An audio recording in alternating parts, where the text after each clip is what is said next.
आप सल्लल्लाहु अलैहि वसल्लम ने अपनी वफात से पहले हजरत उमर और हजरत अली को बुलाया और फरमाया, मेरे जाने के बाद एक शख्स आएगा, उसका नाम अवैश होगा और वो कर्ण की शाख से होगा। ए उमर, जब वो आए तो आप भी उससे दुआ कराना। ए अली, आप भी। हजरत उमर ने फरमाया, या रसूलुल्लाह, किस लिए? कहा कि उसने माँ की ऐसी खिदमत कि जब वो हाथ उठाता है तो अल्लाह उसके हाथ खाली नहीं भेजता। लेकिन कुछ वक्त बाद जब हजरत उमर बिन खत्ताब का द्वार आया तो हज के मौके पर आपने तमाम हाजियों को इकट्ठा किया। तमाम हाजियों में से आपने यमन के हाजियों को अलग किया और यमन वालों में से आपने कर्ण वालों को अलग किया।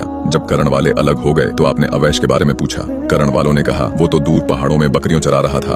हजरत उमर और हजरत अली फौरन उसके पीछे पहुंचे। देखा कि हजरत अवैश करनी एक पेड़ के नीचे नमाज अदा कर रहे हैं। जब आपने सलाम फेरा तो देखा कि दो शख्स आपके पास खड़े हैं। आपने हजरत अली और उमर को सलाम किया और उनके मुत्तल्लिक पूछा। बातचीत होने के बाद हजरत उमर ने कहा, अवैश, हमारे लिए दुआ कर दो, क्योंकि नबी पाक सल्लल्लाहु अलैहि वसल्लम आपके बारे में बताया था। अवैश ने कहा, भला एक मामूली शख्स आपके सामने क्या मायने रखता हूँ। लेकिन कुछ वक्त बातचीत होने के बाद आपने तमाम उम्मत के लिए दुआ की।